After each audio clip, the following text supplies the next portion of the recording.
Les paysages idylliques de la province de Lam Dong, dans la colonie française de Cochinchine. Nous sommes en 1938.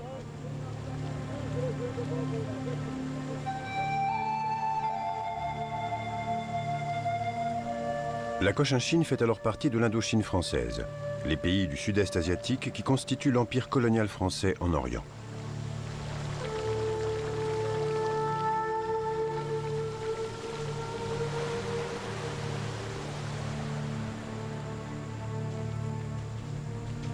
L'Indochine française, ou Union indochinoise, comprend le Laos et le Cambodge à l'ouest, ainsi que les trois régions du Tonkin, de l'Annam et de la Cochinchine qui forment l'ancien royaume du Vietnam à l'est.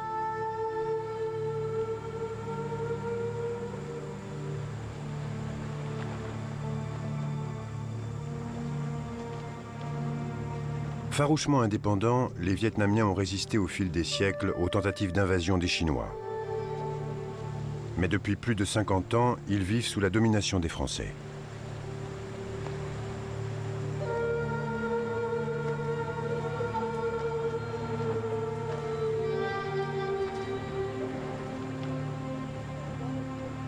La sérénité du paysage est trompeuse. Ce peuple, en apparence imperturbable, a commencé à rejoindre plusieurs mouvements indépendantistes.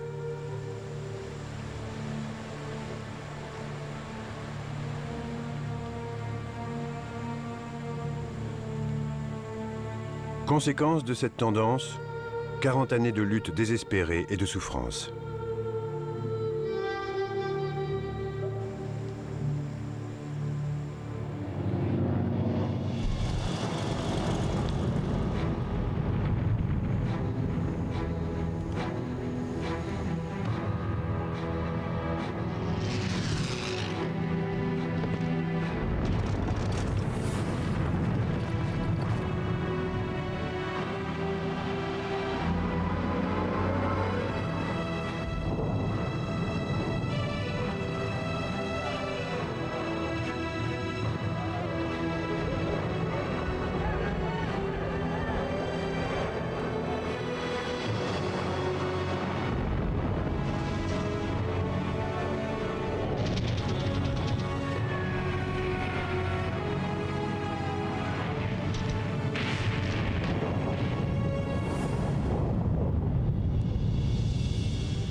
Grâce aux témoignages de ceux qui ont vécu cette époque décisive et à des images jusqu'ici inédites,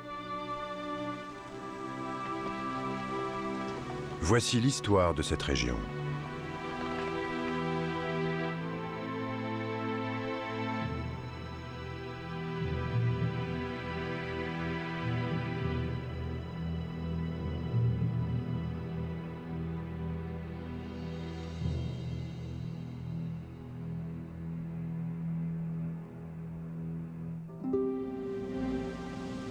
« 1937.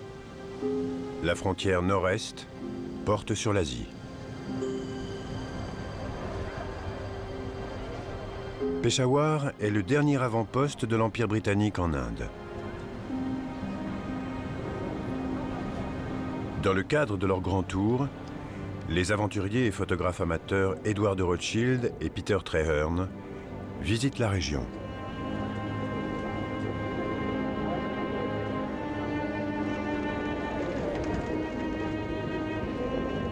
Ces images exceptionnelles en 16 mm ont été tournées il y a plus de 70 ans.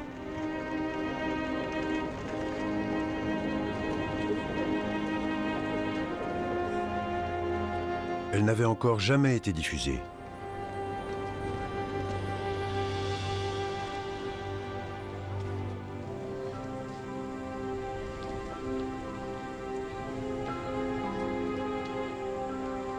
Dans les années 1930, à l'exception du royaume de Siam, qui correspond à l'actuelle Thaïlande, tous les États du Sud et Sud-Est asiatiques, avec leurs millions d'habitants et leur mosaïque de culture et de civilisation, sont gouvernés par les puissances occidentales.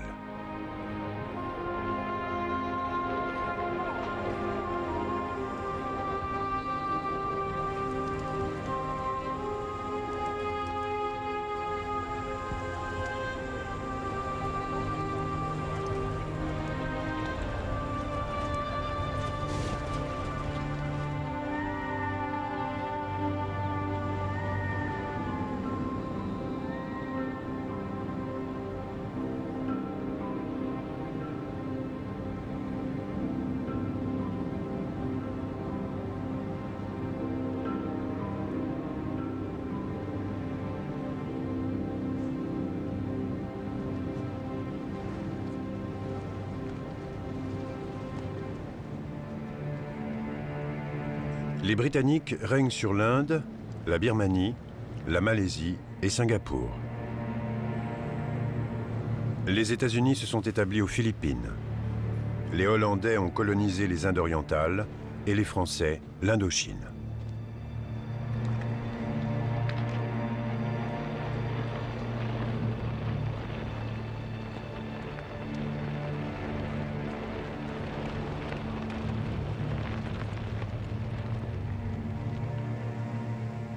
Riches en ressources naturelles, ces pays sont exploités pour répondre aux besoins des consommateurs en Europe et en Amérique du Nord.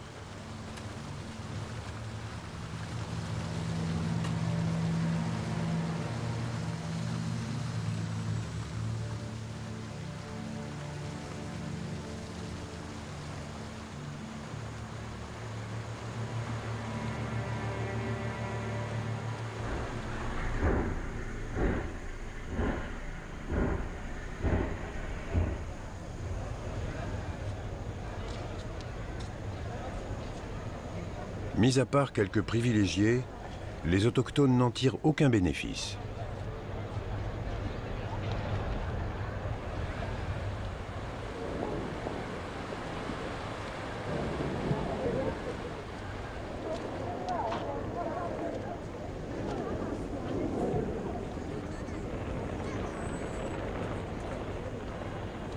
Saigon, 11 novembre 1938, 20e anniversaire de l'armistice. Les armées coloniales françaises défilent en hommage aux morts de la Grande Guerre.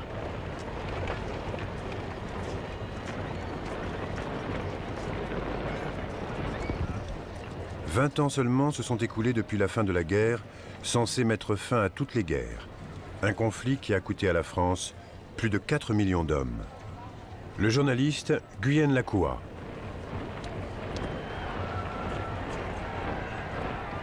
Les soldats étaient très impressionnants dans leur bel uniforme.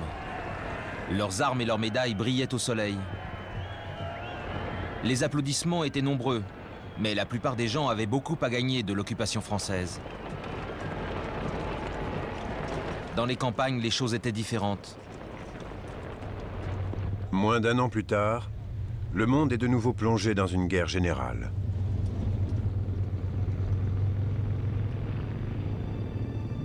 On nous avait dit qu'une guerre se préparait en Europe. Et on espérait que les Français nous laisseraient enfin tranquilles.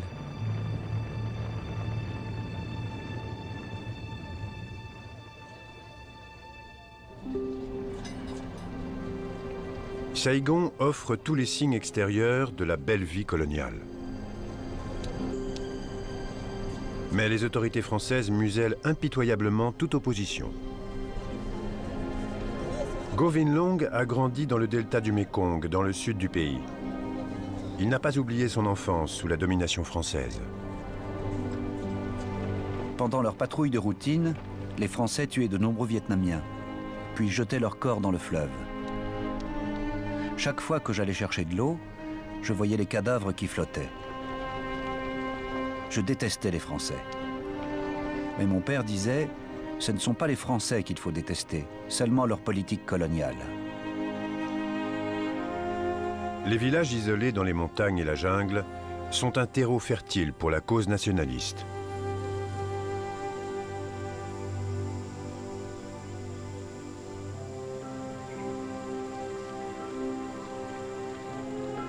Le père de Long prend une part active à la lutte. Mon père était un grand idéaliste. Il avait donné presque toutes ses terres aux paysans de son village, dans le nord, et s'était installé dans le delta du Mékong comme instituteur. Il a été atrocement torturé par les Français. Ils lui ont défoncé le crâne, cassé des côtes et perforé les poumons. Les médecins ne lui donnaient qu'une semaine à vivre. Mais il ne voulait pas mourir.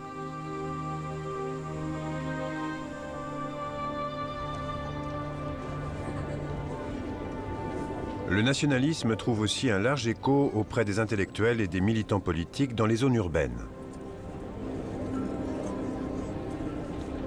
Nguyen Lakoua. Beaucoup appréciaient le mode de vie des Français, et certains quartiers de Saigon étaient très agréables. Mais c'étaient des dirigeants étrangers. Si la plupart étaient corrects, d'autres nous traitaient comme des animaux.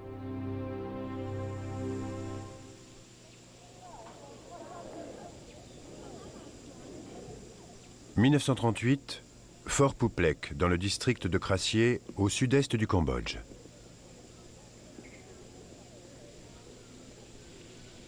Cette fortification française a été construite pour tenir à distance une population montagnarde que les Français appellent les Moys sauvages.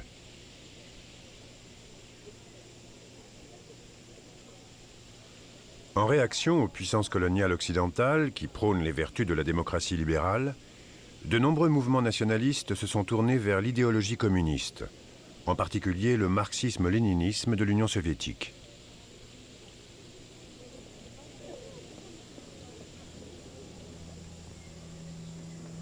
Le chef du Parti communiste indo-chinois est un Vietnamien en exil de 48 ans qui s'est choisi comme nom de guerre Ho Chi Minh.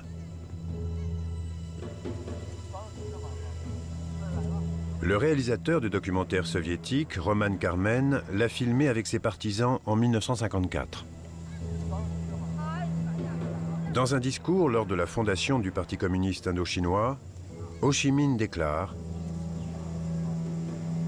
La Seconde Guerre mondiale va bientôt éclater. Ce jour-là, les impérialistes français conduiront sûrement notre peuple à un véritable massacre. Malgré tout, cette oppression barbare et l'exploitation de nos ressources ont réveillé nos compatriotes. Partout, les masses se soulèvent contre l'impérialisme français.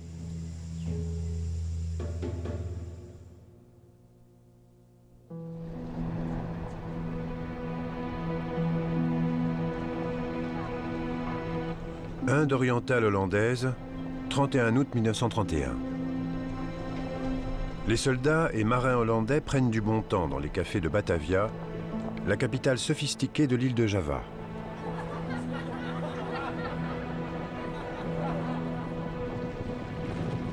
Mais leur gaieté n'est qu'apparente. Les troupes hollandaises osent défiler bien que leur pays ait été envahi par l'armée allemande. Les nazis se déchaînent en Europe, tandis que les Japonais occupent de vastes zones en Chine et s'apprêtent à lancer une attaque de grande ampleur dans le Pacifique et en Asie du Sud-Est.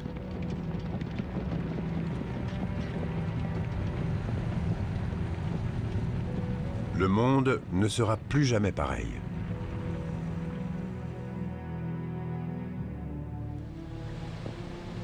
À l'automne 1941, la France est sous le contrôle du gouvernement de Vichy, qui a signé un armistice avec l'allié du Japon, Adolf Hitler.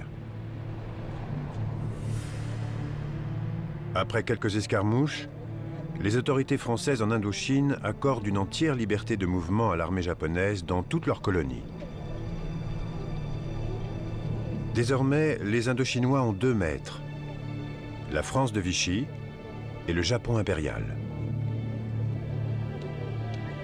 Ho Chi Minh écrit: Les Français courbent la tête et s'agenouillent sans honte, sans un seul mot de protestation. Conséquence de cette attitude, notre peuple est doublement accablé. Il sert de bête de somme non seulement à l'envahisseur français, mais aussi aux Japonais.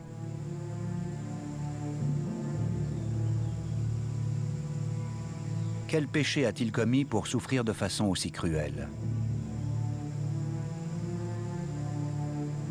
Tandis que les autorités françaises pro-Vichy administrent l'Indochine sous la surveillance étroite de l'armée japonaise, Ho Chi Minh et un petit groupe de révolutionnaires s'établissent dans une région isolée de Chine méridionale, tout près de la frontière sino-vietnamienne. Parmi eux se trouve un intellectuel de 29 ans, Vo Nguyen Giap. À Quai Linh, oncle Ho est venu discuter avec nous des préparatifs en vue de la tâche qui nous attendait dès notre retour au pays. Il nous a dit, dans la situation actuelle, la sécurité nationale devient d'autant plus importante. Nous devons donc organiser un vaste front national. Nous l'avons baptisé Ligne révolutionnaire pour l'indépendance du Vietnam. Mais c'est un nom très long. Mieux vaut le raccourcir en Viet Minh. Les gens s'en souviendront. Pendant leur exil, Ho Chi Minh prend une décision qui va s'avérer déterminante pour Giap. Oncle Ho nous a demandé de mettre sur pied une armée nationale de libération. Se tournant vers moi, il a dit « C'est toi qui devras t'en charger. En es-tu capable ?» Je lui ai répondu « Oui ». Il a alors ajouté « Nous sommes encore faibles. L'ennemi est puissant. Mais nous l'empêcherons de nous détruire. »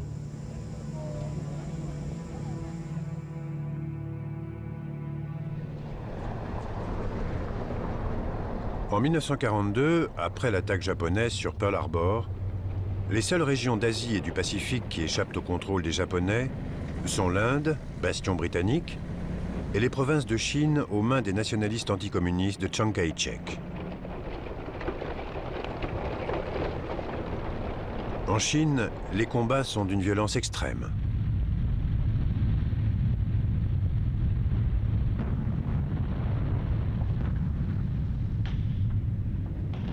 13 août 1942, Chongqing, dans la province du Sichuan. En plein jour, l'aviation japonaise effectue un raid sur la ville.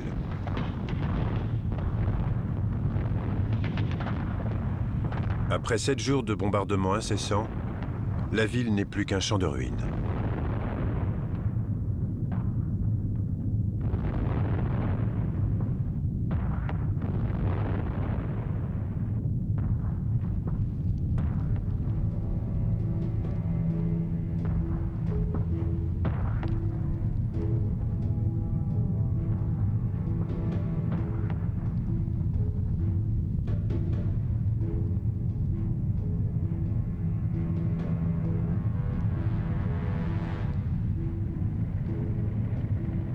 À son tour, la Birmanie devient un enjeu crucial sur le continent asiatique. Si les Alliés parviennent à rouvrir les voies de ravitaillement entre l'Inde et la Chine nationaliste, ils obligeront les Japonais à prélever des troupes et du matériel sur le front dans le Pacifique.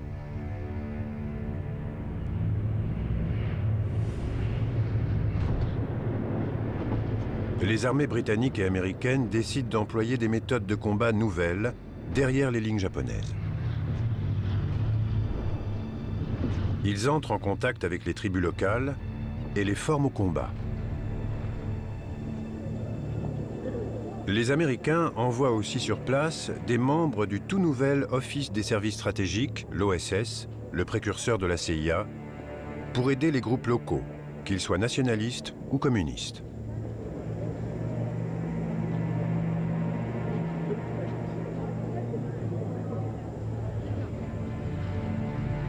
En échange de renseignements, une unité de l'OSS, baptisée Deer Team, fournit des armes au Viet Minh d'Ho Chi Minh et entraîne ses hommes.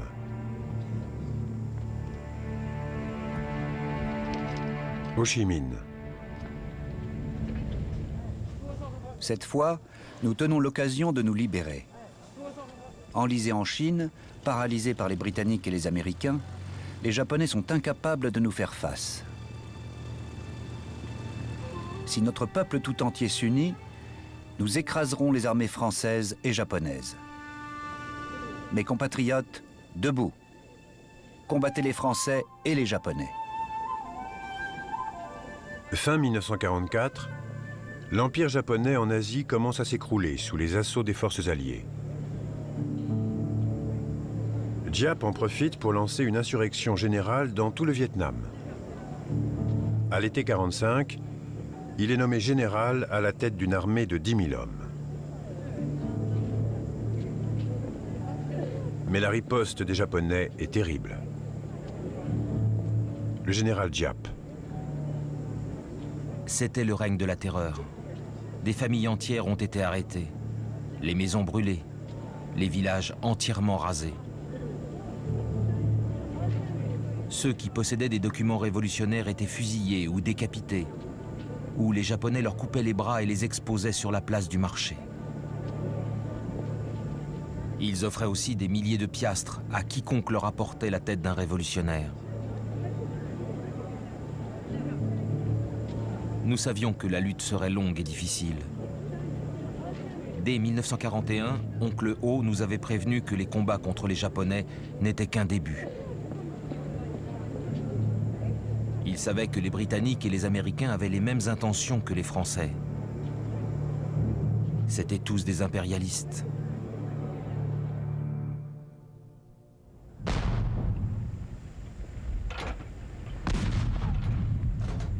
Un camp d'entraînement de l'OSS en Birmanie à la fin de la guerre. La situation évolue rapidement en Asie. Les prédictions d'Ho Chi Minh s'avèrent justes. En mars 1945, l'armée japonaise renverse l'administration française et la remplace par un gouvernement fantoche avec à sa tête l'empereur d'Annam, Bao Dai. 25 août, Rangoon, en Birmanie. Le général Takezo Numata arrive de Saïgon pour signer la reddition de l'armée du Sud aux forces alliées, conformément aux ordres de l'empereur Hirohito, qui a exhorté son pays à supporter l'insupportable et accepter la défaite. Ho Chi Minh. C'est une grande avancée dans le combat que notre peuple mène depuis près d'un siècle. Désormais, le Comité vietnamien pour la libération du peuple constitue notre gouvernement provisoire. Unissez-vous autour de lui et veillez à ce que sa politique et ses ordres soient appliqués dans tout le pays.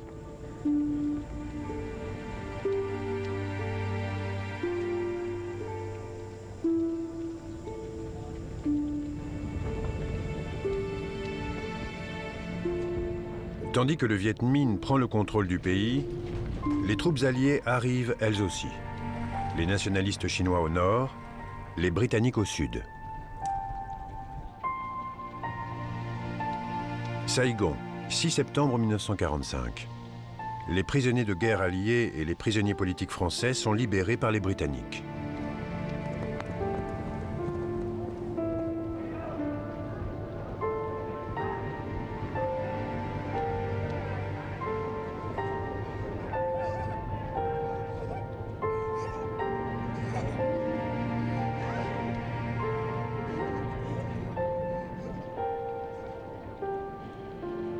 Le général Gracie, commandant des forces britanniques, autorise les Japonais à conserver leurs armes pour l'aider à maintenir l'ordre.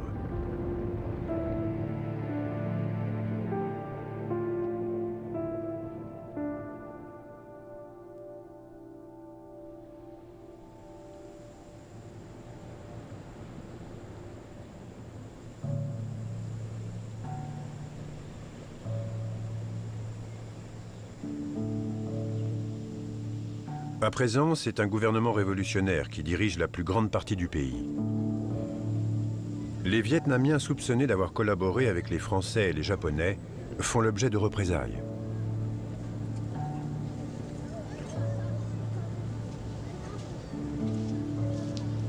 Futur diplomate, Nguyen Xuan Phuong raconte ce qui est arrivé à sa famille.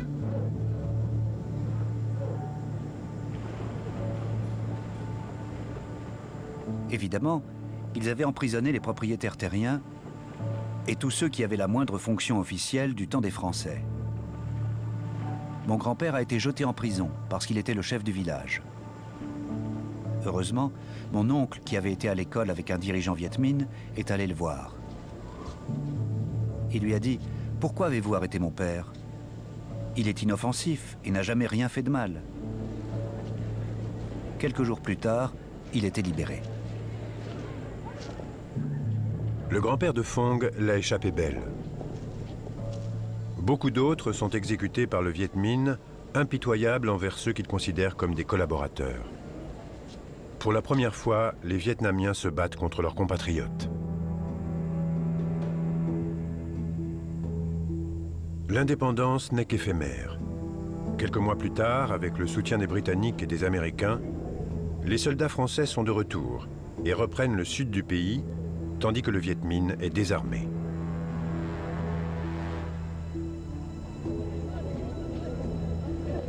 Dans le nord, les partisans d'Ho Chi Minh sont incapables d'empêcher les exactions de l'armée nationaliste chinoise. Ils n'ont pas d'autre choix que de demander aux Français de ramener l'ordre. Une nouvelle fois, l'Indochine est régentée par Paris.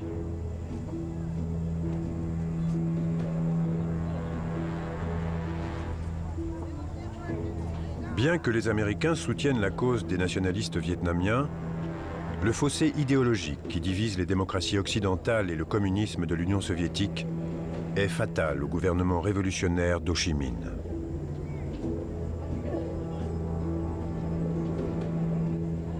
Les membres du Viet Minh se dispersent dans la campagne. La situation se dégrade rapidement et débouche sur la première guerre d'Indochine. Le général Giap.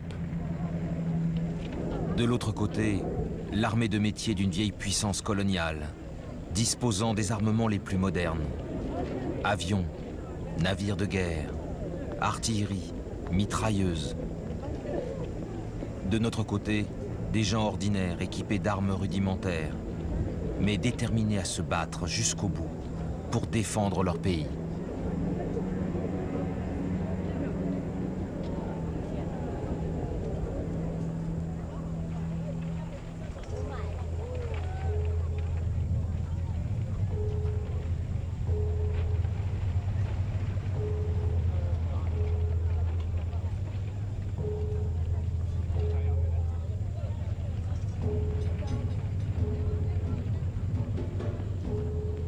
En apparence, la vie des résidents français reprend peu à peu son cours normal.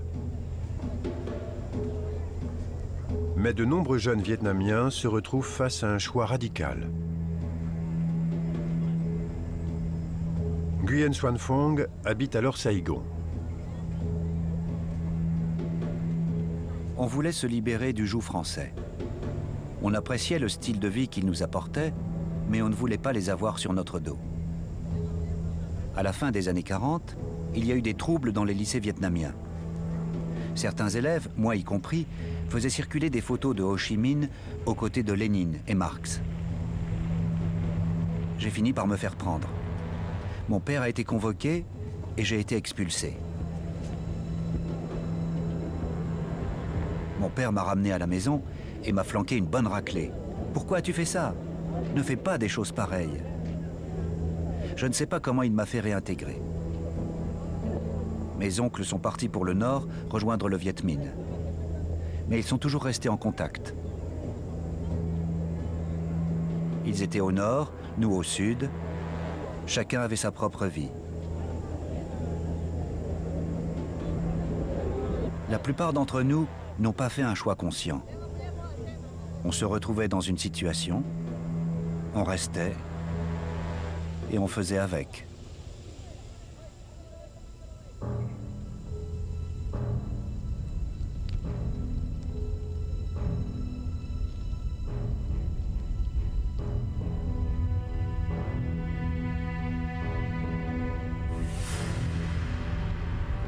Bien que la guérilla du général Giap finisse par saper le contrôle des forces françaises dans les campagnes, ces dernières possèdent encore une puissance de feu terrifiante.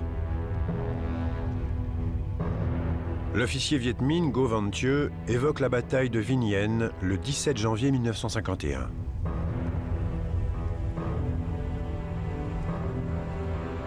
Notre division est attaquée depuis ce matin. On a formé un groupe de 10 bataillons d'élite qui devraient réussir à prendre VinhIen avant demain. Tout à coup, j'entends un bruit dans le ciel. D'étranges oiseaux apparaissent. Ils sont de plus en plus gros.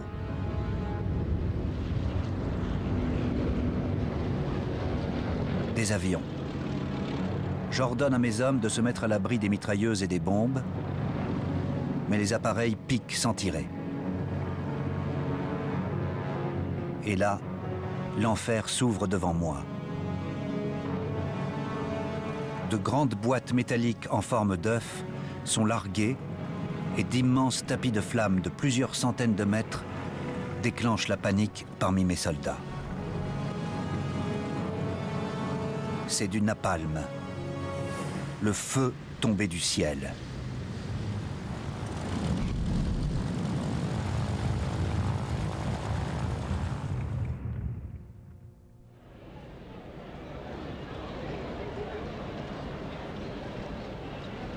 En 1951, 100 000 Vietnamiens luttent contre le Viet Minh aux côtés des Français.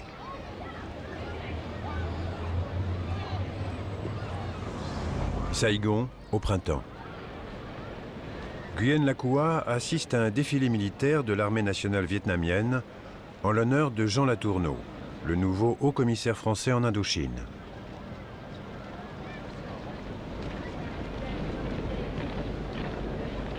Beaucoup de Vietnamiens sont prêts à combattre pour les Français, parce qu'ils considèrent que c'est dans leur intérêt. Ils disposent de l'équipement américain dernier cri et sont impressionnants. Se battront-ils contre d'autres Vietnamiens dans un conflit de grande ampleur? Je n'en sais rien. L'armée vietnamienne fait partie de l'Union des forces françaises, qui compte les légionnaires, les parachutistes, plus de 40 000 soldats africains et nord-africains et près de 20 000 officiers français.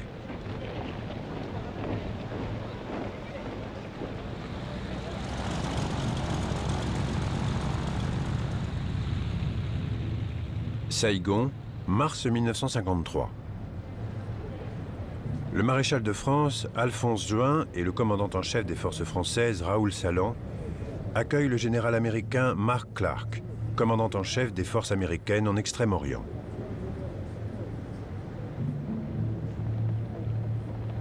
Est également présent le chef d'état-major de l'armée vietnamienne, Nguyen Van Hien.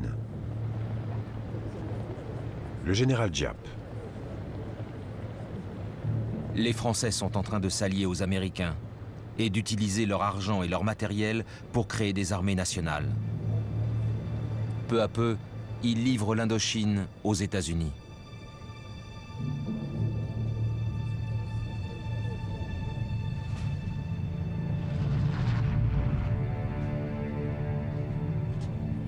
En effet, les États-Unis financent 80% de l'effort de guerre français, tandis que les ressources du Viet Minh proviennent directement d'Union soviétique et du nouveau régime communiste de Mao Tse-tung.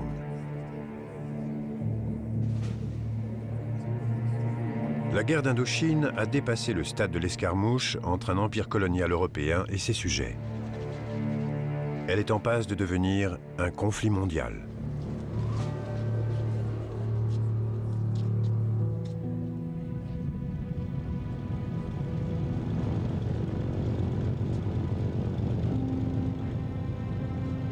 En mai 1953, le général Salan est remplacé par le général Henri-Eugène Navarre.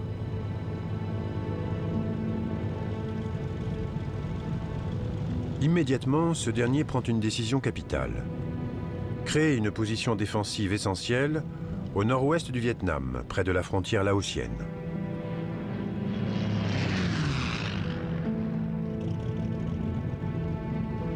Il choisit un petit village au croisement des routes stratégiques entre la Chine, le Laos et le Vietnam, et occupé par des Thaïs, restés fidèles aux Français.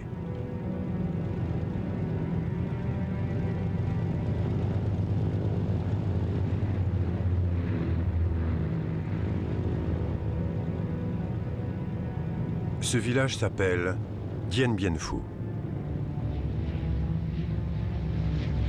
Par avion, Navarre fait acheminer des troupes nombreuses de la base aérienne d'Hanoï et de Cat Ba à Haiphong. Ngo Van Thieu observe l'arrivée des soldats français.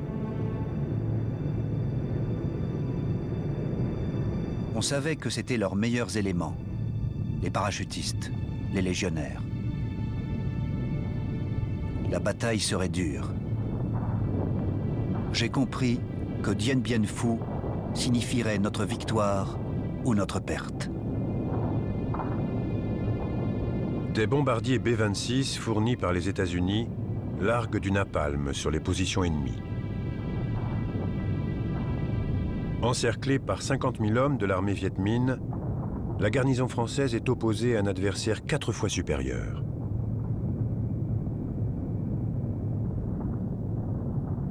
Fin novembre 1953, le général Giap note: Nos éclaireurs à Dien Bien Phu envoient des rapports quotidiens. L'ennemi parachute des soldats, des armes et une quantité énorme de fils barbelés et rénove la vieille piste d'atterrissage des Japonais. Les généraux français ont annoncé « Ce n'est pas un raid, Nous avons pris cet endroit et nous comptons bien y rester. Ils l'auront voulu.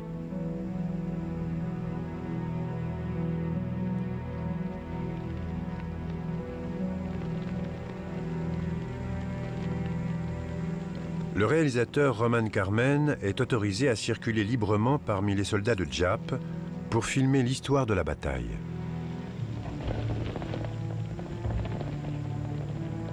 Les Français ont fait une erreur tactique fatale en pensant que Dien Bien Phu serait protégé d'une offensive menée par les chars et l'artillerie lourde. Le général Giap. J'ai donné l'ordre à notre 351e division lourde de travailler jour et nuit pour ouvrir une piste de 82 km jusqu'à Dien Bien Phu pour permettre le passage de nos véhicules motorisés.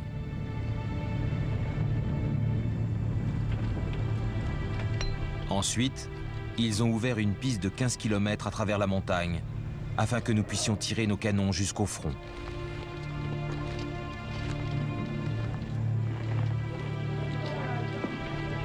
Le colonel Christian de Castries a été nommé commandant de Dien Bien Phu. Surnommé plus tard les 55 jours d'enfer, la bataille est sur le point de commencer.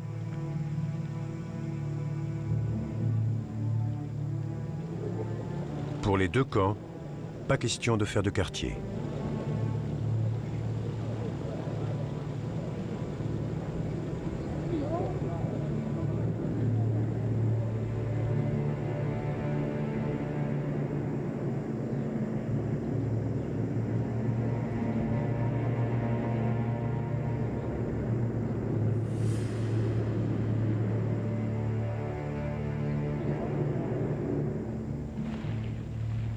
Cao Xuan Nha, un officier Viet Minh.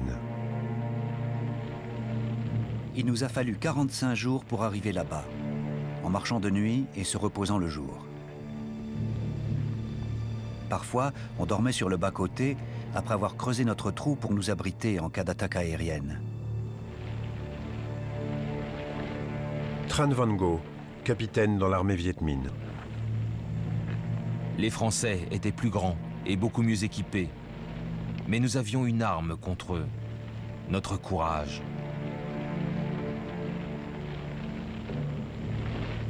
Nous étions déterminés à nous battre jusqu'au bout contre ceux qui nous volaient notre pays.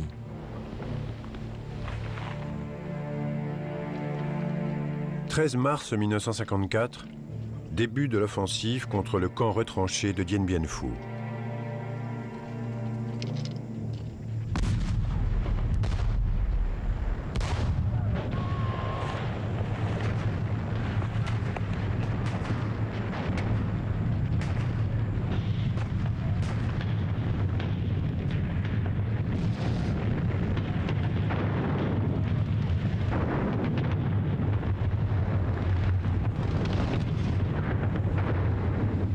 Le général Giap.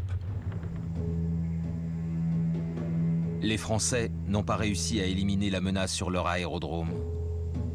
Et leur stratégie défensive a perdu un élément crucial, le soutien aérien. C'était leur seule façon de recevoir des renforts et d'évacuer leurs blessés.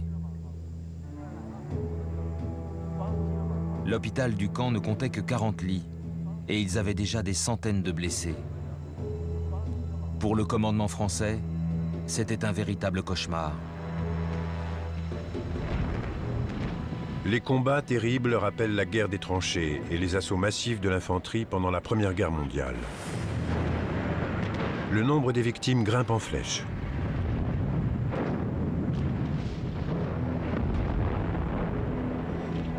Les actes d'héroïsme dans un camp comme dans l'autre font entrer la bataille de Dien Bien Phu dans la légende militaire.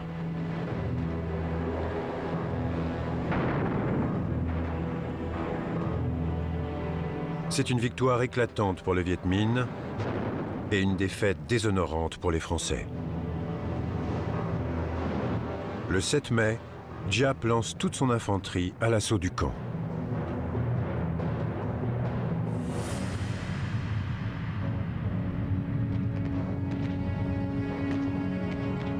De Castries envoie un message radio au quartier général du colonel Cogny à Hanoï. Les Viettes sont partout, la situation est très grave, la fin est proche. Le général Giap. Ce soir, nous allons frapper l'œil du porc-épic et l'achever.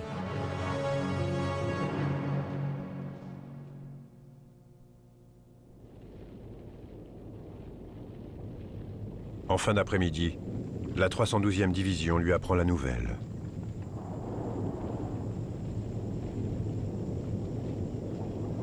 Tous les soldats ennemis au poste de commandement se sont rendus. Nous avons arrêté de Castries.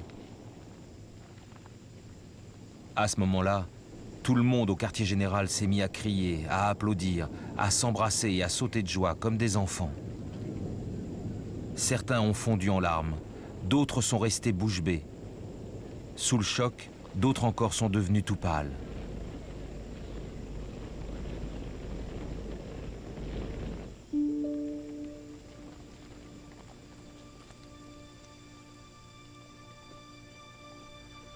Promu général de corps d'armée pendant la bataille, le commandant du camp, Christian de Castries, est fait prisonnier, puis libéré 4 mois plus tard. D'autres ont moins de chance. « 1500 soldats français ont été tués. Plusieurs milliers sont blessés.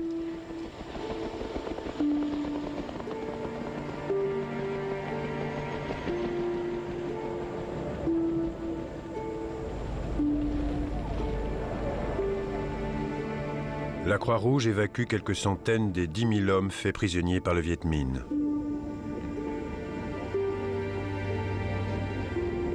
Mais la plupart sont conduits à marche forcée dans des camps à des centaines de kilomètres de là.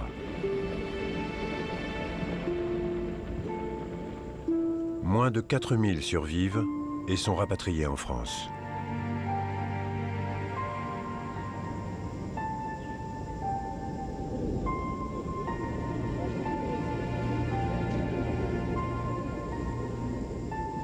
Côté Viet Minh, les combats ont fait 15 000 blessés et 8 000 morts.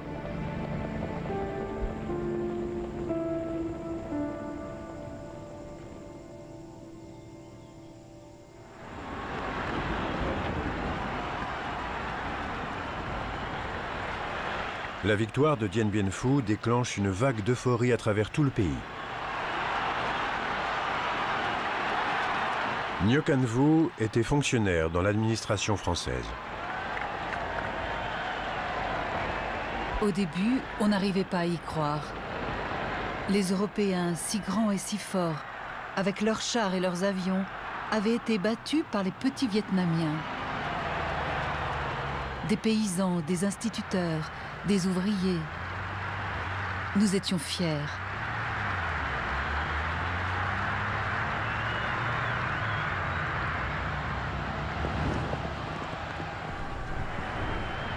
Le drapeau rouge de la Révolution est déployé en l'honneur de la victoire du Viet Minh, aux grandes dames des Occidentaux qui craignent la progression du communisme, en particulier depuis la fin de la guerre de Corée.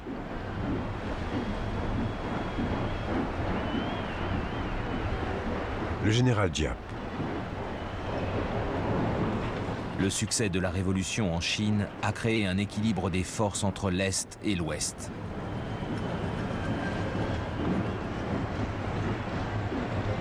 Le conflit sur la péninsule coréenne a été la preuve du nouvel ordre mondial.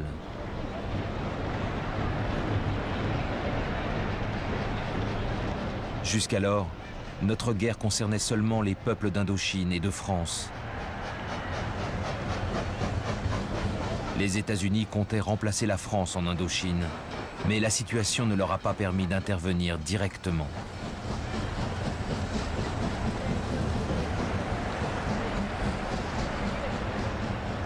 Le conflit pourrait évoluer en une seconde guerre de Corée, dans laquelle rien ne garantirait la victoire des États-Unis. En outre, ces derniers auraient du mal à y entraîner leurs alliés épuisés par les combats en Corée.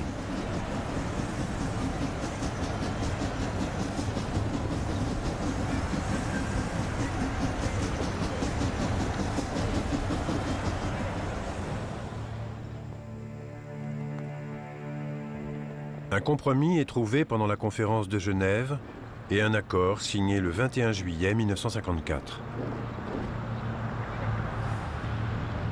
Le cessez-le-feu doit prendre effet immédiatement.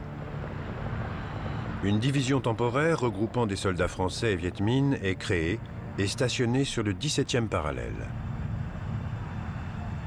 Les élections en vue de la réunification du Vietnam doivent avoir lieu dans les 2 ans. L'indépendance du Laos et du Cambodge est confirmée.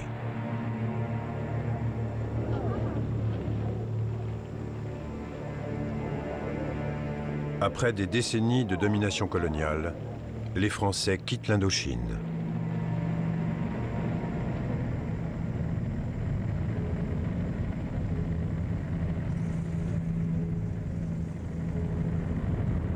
Dans les 2 camps, c'est la déception. Mais l'heure est au pragmatisme politique.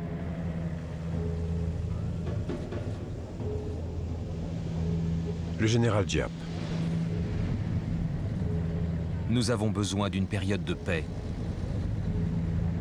Nous avons besoin d'un territoire avec une capitale, un port maritime et un aéroport pour consolider notre révolution et préparer notre indépendance totale et notre réunification future. Les États-Unis soutiennent la nomination de Ngo Dinh Diem comme Premier ministre du nouveau Vietnam du Sud. Diem s'assure le contrôle de l'armée de la République du Vietnam, ou ARVN, l'ex-armée coloniale française.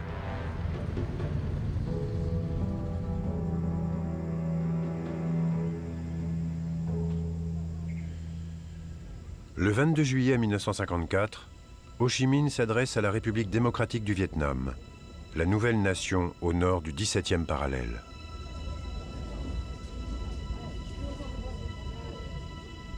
Nous avons remporté de nombreuses victoires, dont la plus grande est celle-ci.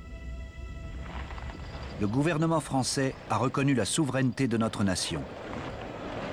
Ses troupes devront quitter notre pays.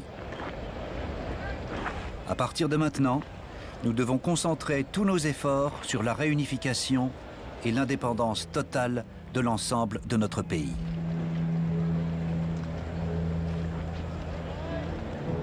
Le gouvernement révolutionnaire d'Ho Chi Minh impose des réformes économiques staliniennes draconiennes et fait appliquer les principes communistes de façon systématique. La population est mobilisée pour de vastes programmes de reconstruction. Nguyen La Coua, journaliste à Saïgon.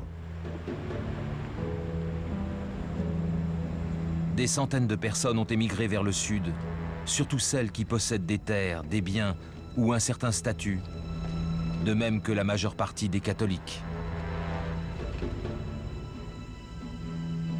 Oncle Ho était sans conteste un héros nationaliste, mais son gouvernement révolutionnaire était d'une brutalité inouïe. Tout opposant était rééduqué, c'est-à-dire le plus souvent éliminé.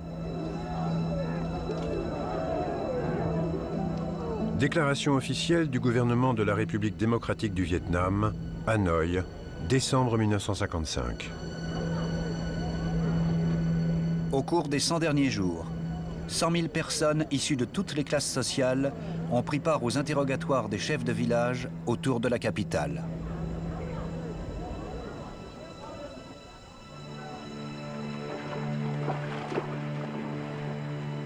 Le Sud aussi est en proie à la violence et aux bouleversements sociaux.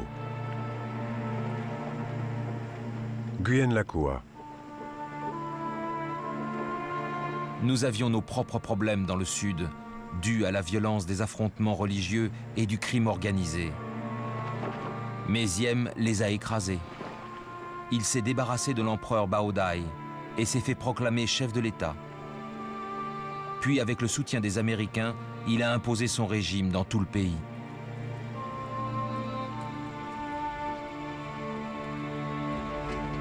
Bientôt, il devient clair que la tenue d'élections prévue par les accords de Genève n'aura pas lieu. La division du Vietnam au niveau du 17e parallèle semble permanente.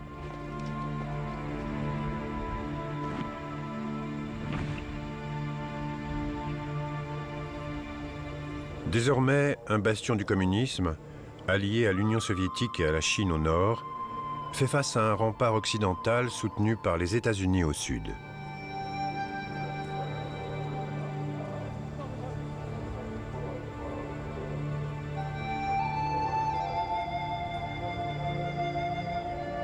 La population des deux pays va connaître 20 ans de souffrance et de guerres atroces, avant que le Vietnam divisé ne soit enfin réunifié.